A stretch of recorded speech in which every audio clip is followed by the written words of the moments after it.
Hello, welcome to Chapter 7, Logical Fallacies, in Humanities 140, Critical Thinking in the Modern Age. So we're going to start off with the definition of logical fallacies, which are errors of reasoning. And if you look at the little picture I have there on the right, you'll see that this is an error of reasoning. 2 is a number, 1 equals a number. Therefore, 2 must equal 1. Well, clearly that is not accurate. So what we're going to be looking at today are 3 types of logical fallacies. Fallacies of relevance, fallacies of ambiguity, and fallacies of presumption. Keeping in mind that the benefit to this kind of understanding is to realize when someone is arguing with you or disagreeing with you or trying to convince you of something and they're using one of these techniques, which will inevitably give you pause to ask yourself, does this person have a true point, or are they trying to finagle me to make a certain choice or make a certain purchase in terms of something that I'm not comfortable with. So let's start off with fallacies of relevance with ad hominem, which is basically a personal attack. Arguments of this kind focus not on the evidence for an opinion, but on the character of the person advancing it. So the issue is mostly irrelevant because the attack is meant to discredit the person who is arguing one side of a point of view. So, for example, Einstein couldn't have been that smart. Look how stupid his hair looks. Then there's a little picture of geese there on the bottom right. And the one goose says, "We share many genetic characteristics with ducks because we have evolved from a common ancestor." And the goose on the right says, "You're closed-minded and stupid and you eat corn. You don't know anything." So, in retrospect, you can think about the times that you've had conversations with people and they resort to, saying something that's just ridiculous about your character. And you're a liar. You smell funny. Whatever it is. And the reality is that this person doesn't have a good argument, so they resort to a personal attack. We see this most often in political ads. So here are 3 fairly political ads that you may or may not have seen recently. Top left, we have the "Romney's not the solution, he's the problem." And this was during the 2012 electoral cycle. And essentially, he's not the solution to what? He's not the problem to what? There's nothing of substance there other than he's the problem. On the right top, you have the words elitist and hypocrite. And on the bottom it says, "When it comes to a fair share of security."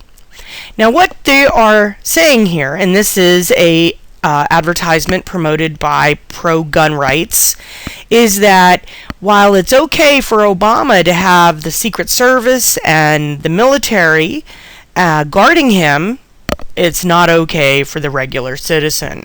So again, this is attacking him from the perspective of being a hypocrite or an elitist. Now, can you imagine if we had a president who didn't have somebody guarding him? We would have a new president every 20 minutes because anyone with a gun would be able to get close and kill him. On the bottom, we have everybody's favorite Unabomber, Ted Kaczynski, who they are using his face on the tagline, "I still believe in global warming, do you?" And this is an anti-global warming billboard, and they're basically equating people who believe in global warming with a criminal, an insane criminal who sent packages to people in the mail that blew up. So that's pretty harsh. And again, they're attacking the idea of who would believe something like this. Next, we're going to talk about the bandwagon fallacy. This argument is based on the popularity of an idea, not on its validity or truth. People feel threatened by exclusion or rejection, so they go along with the group, otherwise known as peer pressure. So, if all of your friends hate the president, but you like him, you may succumb to peer pressure because you're afraid of being snubbed, so you agree that the president is terrible. Another issue that we oftentimes see is, young kids, they go to an event with some of the older kids who may be engaging in alcohol or drugs, and they feel like if they don't participate, they're going to not make it to this esteemed group of high school juniors or seniors. So, of course, they'll succumb. Now, we also do this with our advertising, and we have 3 examples here. We have America's favorite food, which is Campbell's soup. But apparently, America has a favorite cereal and a favorite cookie. So when we look at these, we have to say to ourselves, why is this being promoted in this way? Essentially, what they're saying is these are American-type foods, and as such, these should be your favorites. So if you're going to get cereal and you want to be an American, you should get Cheerios. Then we have the gambler's fallacy. The mistaken belief that if something happens more frequently than normal during some period, it will happen less frequently in the future and vice versa. So, for example, if you toss a coin and 9 times in a row you get heads, it would be a gambler's fallacy to believe that you will get a tails on the 10th throw. The probability of each throw is always going to be 50-50, no matter how many times you throw that coin. And in this concept, past results don't always bear on what will happen next. Here are some examples. We have here on the top left, Russian roulette. And the guy is thinking, wow, I missed 5 times in a row. I must be on a lucky streak. And of course, if he's got a 6-shooter, and that of course looks like a 6-shooter, that 6th bullet is sitting there waiting to be emptied into his not so impressive brain. On the bottom of that particular cartoon, we have a guy. I know the last 5 scratch-off tickets didn't win, which means this next one must be a winner. Again, the law of probability does not indicate that if you have lost 5, 6, 7 times in a row, the next time you're going to win.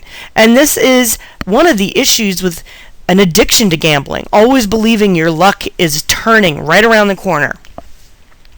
On the right is a little cartoon that I have personally seen with people doing this, is that Ben introduced Sally to his mother, who is pregnant with her 9th child. And of course, Ben is saying, I have only brothers, so there are 8 boys in this family. And the girl, Sally, says the next one's probably going to be a girl, which of course is a gambler's fallacy, because every time a woman gets pregnant, she has a 50-50 chance of a boy or a girl. There is no attempt to use up all of the male potential babies. That's not how biology works.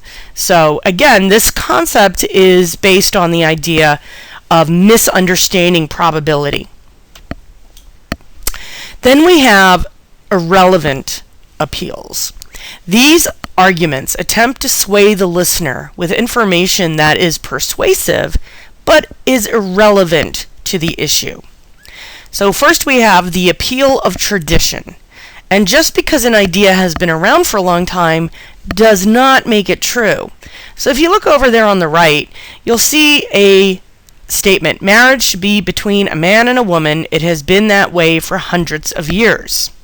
So in this regard, we can't do anything new because tradition dictates that we must follow what people did 500 years ago.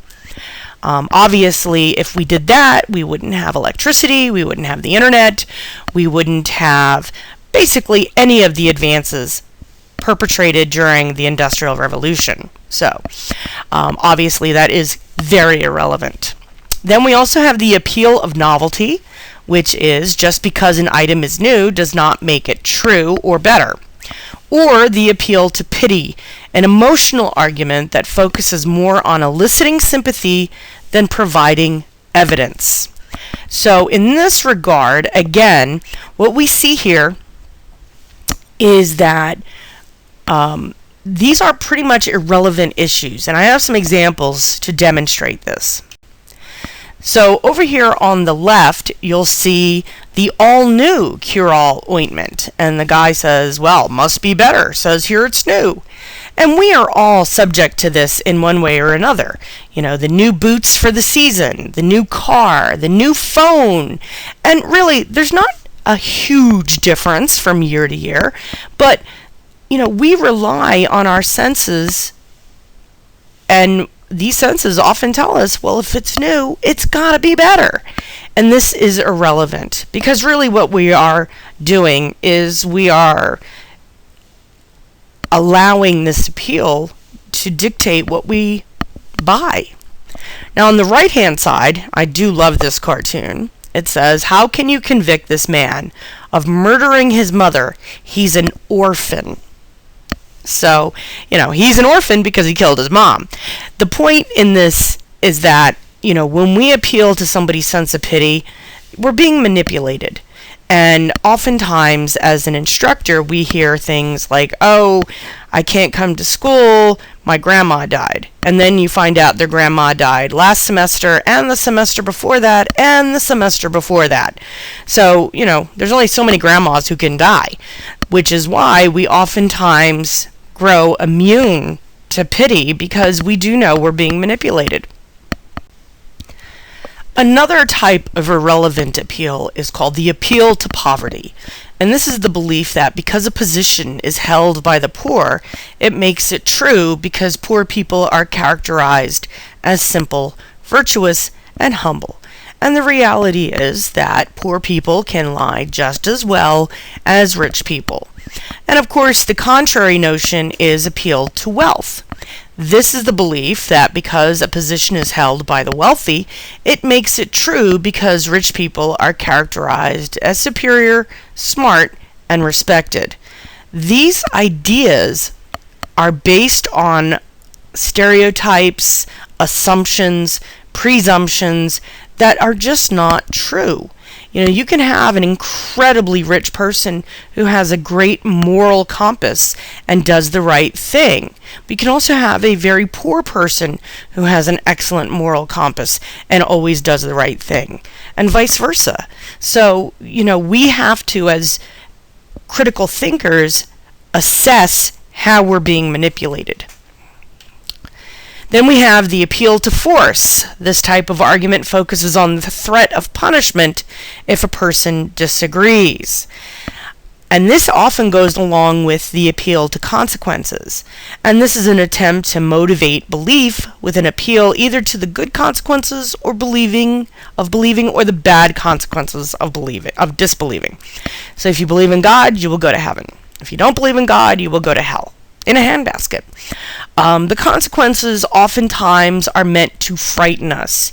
You know, when Obama first ran for president, everybody ran around saying that he was going to, you know, give the country over to the terrorists and we're going to engage in Sharia law. And, you know, obviously none of this stuff has happened. But the point is that people were trying to scare others. And this scaring others is, what is it? Manipulation. Again, critical thinking allows us to separate ourselves from the notion of being manipulated. We also have something called a red herring. If you are a murder mystery novel enthusiast, you've probably heard this term before. And it's defined as when a listener attempts to distract an arguer from his argument by introducing another topic. In murder mysteries, they do this all the time. In the first half hour, 45 minutes of a murder show, like, for example, NCIS or CSI, Law and Order, Rizzoli and Isles, Castle, you have them running down clues. and sometimes the clues are relevant and sometimes the clues are irrelevant. The irrelevant clues are known as red herrings. So that's kind of an easy way to remember that. So the topic is irrelevant and draws attention away from the subject of an argument. So for example, I shouldn't be punished for staying out too late because I cleaned my room earlier today. One has nothing to do with the other. And what red herrings allow people to do is change the subject away from an area where they literally have some issues that they should own up to, but they're trying to distract you. So here's some advertisements that are essentially red herring fallacies. We have Shaun White on the left, who is promoting gum in a calling it Mintacular and chewing redefined again. And what Shaun White has to do with gum or chewing is completely unknown. Then we have on the right-hand side the M&M, who is dressed, weirdly enough, in a General Mao era hat from when you had the Communist Revolution. He's red. He is got all of these people on the bottom who are dressed in shades of white and red, who seem to be part of a revolution. And of course, it's not a revolution, it's a redolution.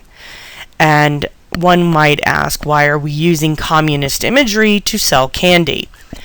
The red herring is, it's a ridiculous ad, but the red catches our eyes.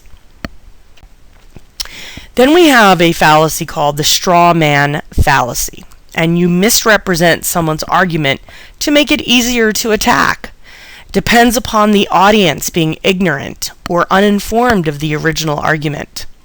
It creates the illusion of having completely refuted or defeated an opponent's point of view by covertly replacing it with a different point of view. So, for example, we have person A, sunny days are good. Person B, if all days were sunny, we'd never have rain, and without rain, we'd have famine and death. Kind of a Debbie Downer.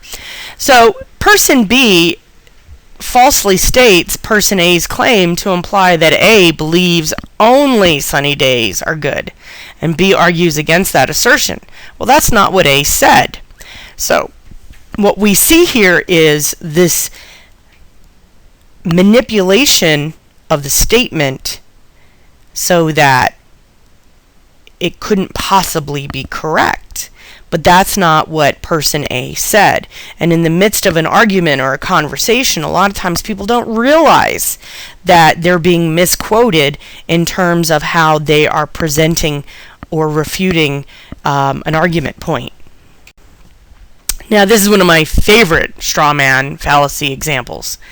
This is the comic strip Dilbert, and basically deals with a bunch of guys who work in an office, and it is mostly guys, a couple girls thrown in once in a while, but these are engineers, and that's why they kind of look a little nerdy. Nothing against nerdy engineers, we love them. I accomplished nothing this week because I was going through certification. And he thinks in his little bubble, don't ask, don't ask, don't ask.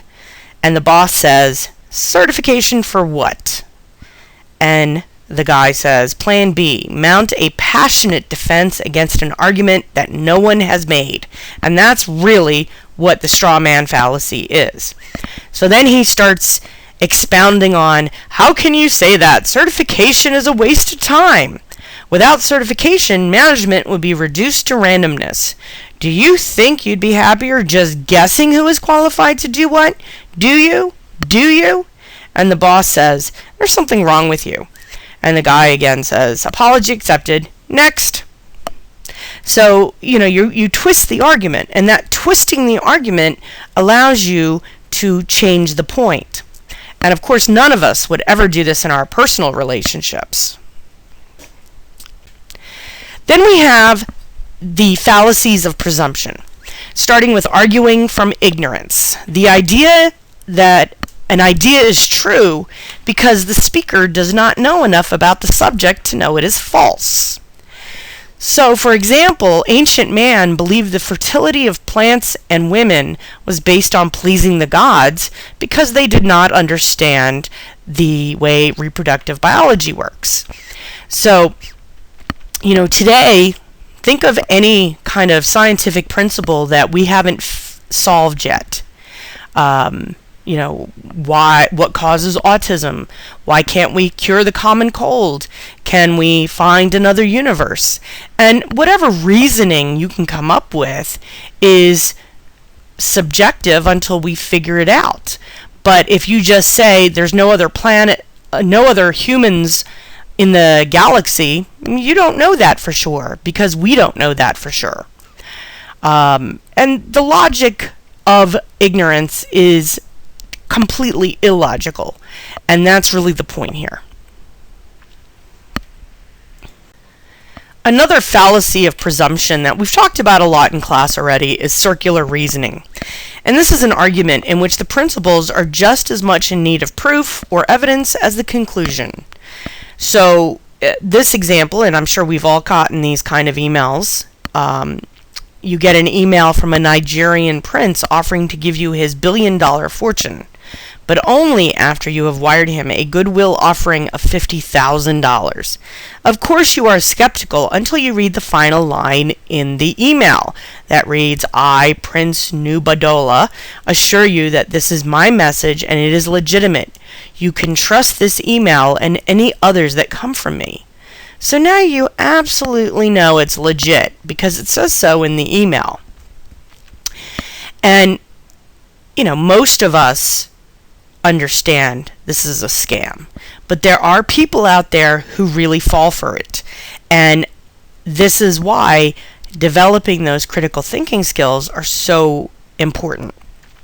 And even with kids, we start getting into this. What do Frosted Flakes taste like? They say they are great. And they learn that from the box because that's what Tony the Tiger tells us. One of my favorite fallacies is the complex question fallacy. And this is done when a question is asked, A, that rests on a questionable assumption, and B, to which all answers appear to endorse that assumption. So, for example, have you stopped beating your children? So this implies that you beat your children. So if you say, yes, I've stopped beating them, that implies that you used to beat them. And if you say no, that implies that you're still beating them. So either way you answer the question, you're still going to look like you beat your kids. So other complex question fallacies: have you repented your sins? And of course this presumes you are Christian. Have you stopped taking drugs? Presumes you have used drugs. Does your butt look big in these jeans? And that, of course, presumes that your butt doesn't normally look big. And last, how do you sleep at night knowing what you did last summer? And that presumes that you did something bad. So again, what you're doing is you're creating a system where either way you answer yes or no, it's going to make you look guilty of something. Lawyers use this all the time. This is how they are taught to question defendants and witnesses. Then we have the cum hoc fallacy. And this is when it is assumed that because two things occur together, they must be causally related. This, however, does not follow.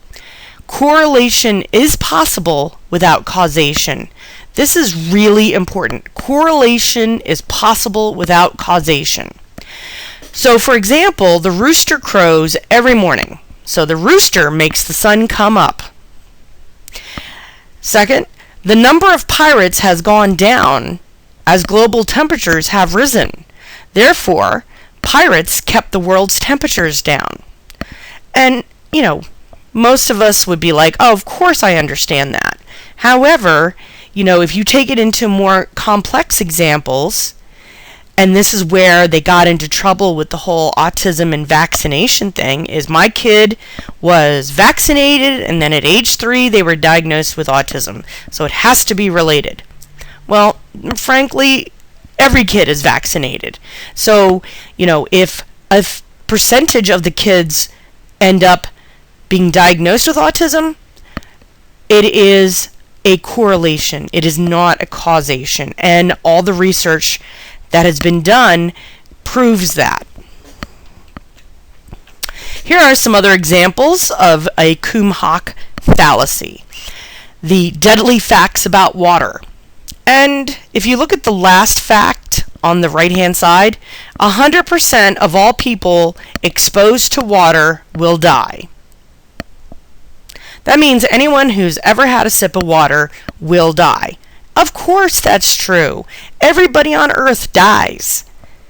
We all need water. Now if you look at the left-hand side, the bottom fact, 100% of all serial killers, rapists, and drug dealers have admitted to drinking water.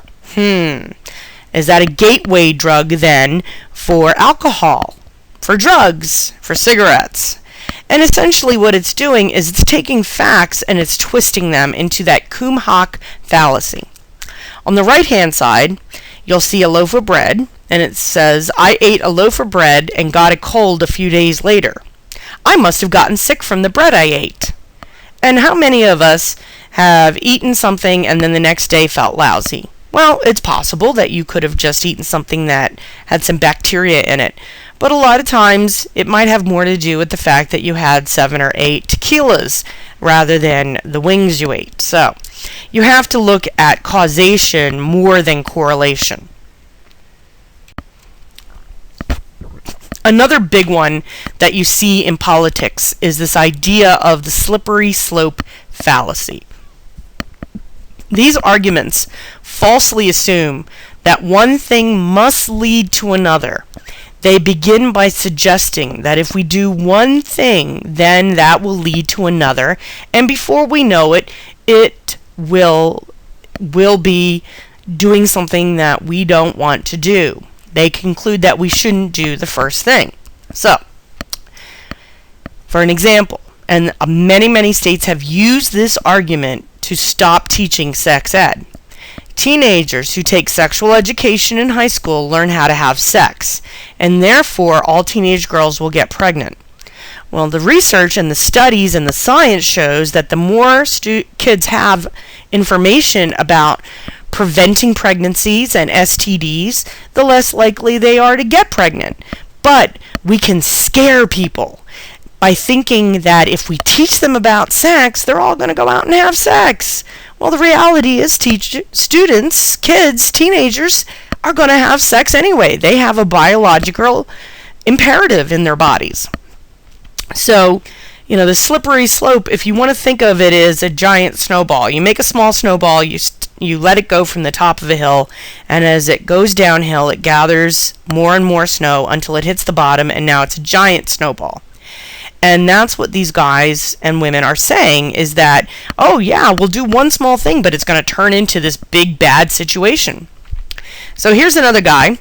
If marriage is redefined as a way of just affirming loving feelings of attraction, then equality will require people who love dogs to marry their dogs, and people who love ice cream to marry their ice cream.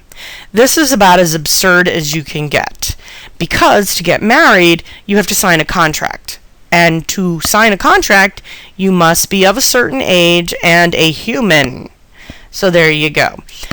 The slippery slope, again, this is all about manipulating people into being afraid. Then we have the sweeping generalization fallacy. The speaker applies a general statement too broadly. And I have to say, this is one of the ones that I see so often. And I don't think students necessarily mean to make a sweeping generalization. However, when you use the word all, that is what you are doing. So, some examples: all drug addicts are criminals. All women are emotional. All men can fix things. All Germans are organized. All Americans love baseball, apple pie, and mom. The reality is that you should replace all of those alls with some. Some drug addicts are criminals. Some women are emotional. Some men can fix things. Some Germans are organized. And some Americans love baseball, apple pie, and mom. And at the bottom there I have two examples of sweeping generalizations we see a lot. The annual meeting of women drivers. And the fact is that in many cases women are safer drivers, especially in that 18 to 25-year-old range. And then on the right, we have a guy who has really giant tires on his Jeep. And of course, it's emphasizing that he's overcompensating. So he is overcompensating for something where he may feel less endowed. I'll let you figure that out. So, in this kind of thing, what you're basically doing is categorizing an entire group of people into a particular way. So you're creating a stereotype, and we know stereotypes are not true, nor are they helpful. Another fallacy is called the subjectivist fallacy. Each person has their own truth. So, for example, you could say, everyone can walk a mile in 10 minutes. Well, it might be true that you could walk the mile in 10 minutes, but not everybody can walk that quickly. Another example, vaccinations are how pharmaceutical companies make money. I shouldn't have to get them. And it's true that pharmaceutical companies make a lot of money on vaccinations. However, vaccinations save thousands of lives every year. So, the subjective fallacy is the idea that your truth is everyone's truth, and we know that's not correct. So, you have to realize that everyone has their own perspective, their own sense of truth.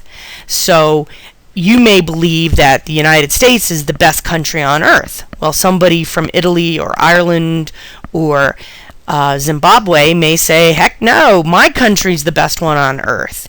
And this is true for everyone.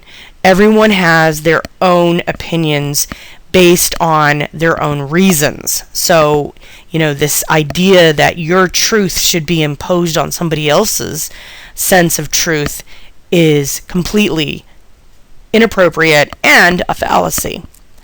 And of course, hey, drinking is fun because she looks like she's having a great time. Then we have tu quoque fallacy. This is the appeal of hypocrisy.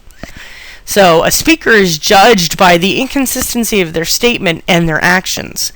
So a smoker could tell a young person not to smoke. However, the young person would reject that advice because the speaker smokes. Over there on the right, you can see there's a guy, and he says, pot smokers are weaklings who can't handle life. And the person he's speaking to says the man with a drink in his hand.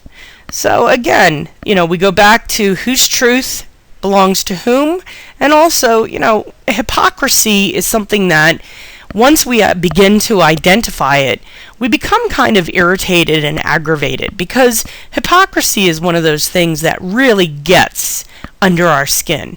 And every time we hear of a priest or someone in a religious service who has molested a kid or done something inappropriate, it just really gets us mad because that hypocrisy is the next level of manipulation. Finally, we have the guilt by association fallacy. It's also known as the whataboutisms. So rather than arguing a point on its own merit, the speaker uses a comparison to an otherwise unrelated issue. So if we are looking at Russia invading Ukraine and co-opting that property, it would be okay because the U.S. invaded Iraq. Well, they're not actually related in any way. The circumstances were different, the times were different, everything was different. But we validate one by comparing it to something else that's completely irrelevant. Another one is, well, Bill Clinton lied about having a relationship with Monica Lewinsky. And we use that as an argument against George W. Bush lying about weapons of mass destruction being found in Iraq. So again, you have these scenarios that are completely unrelated, Bill Clinton didn't want to talk about the fact that he was having sex in the Oval Office with an intern. George W. Bush didn't want to talk about the fact that he was lying to the American public about weapons of mass destruction because he wanted to go into Iraq and get the oil rights. When we look at all of these fallacies, remember, people are trying to manipulate the way you think. And if you have the opportunity to recognize some of these as you go through your daily life, it's going to make you not just a smarter person, but a person who recognizes liars and hypocrites in a more effective way. So, if you have any questions, please email or text me. And again, I hope you have an awesome day. Thank you.